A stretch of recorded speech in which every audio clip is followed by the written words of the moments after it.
శాంతి భద్రతల సమస్యల్ని కాపాడగలగాలి అంటే ధైర్యం ఉన్న వాళ్ళు కావాలి. అలాంటి ధైర్యం ఉన్న వాళ్ళలో ప్రథముడు జేడి లక్ష్మణ్ అని. మనకి అన్యాక్రాంతి, ఇప్పుడు మనకి ఉదాహరణకి గంగవరం పొట్టు ఉంది. ఎవరన్నా మాట్లాడాలి, నేను వెళ్ళి మాట్లాడుతాను, ఒక్కోసారి జేడి లక్ష్మణ్ గారు వెళ్ళి మాట్లాడతారు. ఇంతమంది కలిసి ఒత్తిడి పెడతాం వాళ్ళ మీద. మాకు ఎందుకు మా గంగవరం నిర్వాసితులు సాలు ఇవ్వట్లేదు, ఇచ్చి తీరాలు, వేరే దారి లేదు మీకు. ఓకే, వాళ్ళకి ఇబ్బందులు ఉంటే ప్రభుత్వం వాళ్ళకి అండగా ఉంటుంది, ఏదో చేసి అండగా నిలబడి తీరుతాం ప్రతి సమస్యకి. అందుకని మీరు అన్ని ఆలోచించి ఇచ్చేయండి. ఒక 10 సంవత్సరాలు దృష్టిలో పెట్టుకుని ఆలోచించి ఓటేయండి. ఒకసారి మీరు నేను నన్ను కూడా గుడ్డిగా నమ్మమని చెప్పట్లేదు అందరినీ. మీరు ఆలోచించండి. ఏమి ఆశించకుండా ఒకడు వచ్చాడు, ఒక్క వార్డులో కౌన్సిలర్ లేకుండా కార్పొరేటర్ లేకుండా దూరం వచ్చాను, కష్టపడుతున్నాను, ఒక్కడిని తిట్లు తింటున్నాను. దేనికంటే నేను విలువలు కాపాడడానికి వచ్చాను. అలాగే ఇందాక కింద బాబు నీ పేరేంటి, శివ,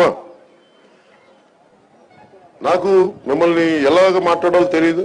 ఇంగ్లీష్లో అయితే స్పెషల్లీ ఛాలెంజ్డ్ అంటాం, లేదంటే డిఫరెంట్లీ ఏబుల్డ్ చిల్డ్రన్ అంటాం. మనకేమో వైకల్యం అనే పదం అన్ని ఇబ్బంది పెట్టేట్టుంటుంది. వైకల్యంతో ఉన్న వ్యక్తులను అనకూడదు. నేను ఎవరికైతే ఉన్నామో, ముఖ్యంగా స్పెషల్ ఏబుల్డ్ అంటే స్పెషల్లీ ఛాలెంజ్డ్, ఒక్కటి మీ ప్రత్యేకించి పిలిపించి మాట్లాడతాను. ఇది మీ అందరి గురించి మాట్లాడతాను. ఈ స్పెషల్లీ ఏబుల్డ్ చిల్డ్రన్ పిల్లల వ్యక్తుల గురించి మేము మీకు పెన్షన్ కానీ, మీకు ఇంటి సౌకర్యం కానీ, ఎందుకంటే ముఖ్యంగా వైకల్యం ఉన్న వ్యక్తుల్లో ఉన్న ఇళ్లలో ఎంత ఇబ్బంది నాకు తెలుసు. నేను చాలా మంది దగ్గర వాళ్ళని చూశాను. అందుకని వాళ్ళకి ప్రయారిటీ ఇచ్చి, వాళ్ళకి ఇల్లు నిర్మించి, వాళ్ళకి ప్రయారిటీ ఇచ్చి, వాళ్ళకి ఉపాధి కల్పించి, వాళ్ళకి ప్రయారిటీ ఇచ్చి, వాళ్ళకి జీవనోపాధి చూసే బాధ్యత జనసేన పార్టీ తీసుకుంటాం తెలియజేసుకుంటాం.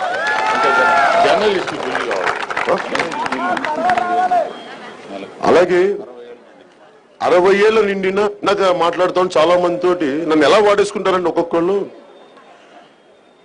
ఆంధ్రప్రదేశ్ వర్కింగ్ జర్నలిస్ట్ యూనియన్ నన్ను పిలిచారు విజయవాడకి. చంద్రబాబు గారు మాట ఏంటలేదు, మీరు ఒకసారి మా సమస్య ఏంటంటే, నేను వెళ్ళే లోపు చంద్రబాబు గారు వాళ్ళ సమస్యను తీర్చేశారు. అదేలే, ఇంకా వరుసగా ఇంకా ఉన్నాయి. సో నాకు జర్నలిస్టులు నన్ను వదిలేసినా కానీ, ఆంధ్రప్రదేశ్ వర్కింగ్ జర్నలిస్టులు నన్ను వదిలేసినా కానీ చంద్రబాబు గారిని చూసుకొని నేను మా అందరికి మాట ఇస్తున్నాను. మీకు 60 ఏళ్ళు నిండిన ప్రతి జర్నలిస్ట్ కి మేము 8,000 రూపాయలు మీకు పెన్షన్ ఇస్తాం. అలాగే హౌసింగ్ కానీ, మీకు కమ్యూనిటీ హౌస్ అని నిర్మించే బాధ్యత జనసేన పార్టీ తీసుకుని తెలియజేసుకుంటూ, ముఖ్యంగా మా ఆడపడుచులందరూ మమ్మల్ని అర్థం చేసుకుంటారని తెలియజేసుకుంటాం. చంద్రబాబు గారు చెప్పండి, మా డ్వాక్రా మహిళలకి మీకంటే బాగా చూసుకుని చెప్తున్నానని చెప్పండి. నేను మిమ్మల్ని ఎప్పుడు దేశ నిర్మాణానికి వాడతాను కానమ్మా, పార్టీ నిర్మాణానికి ఎప్పుడు వాడను. మేము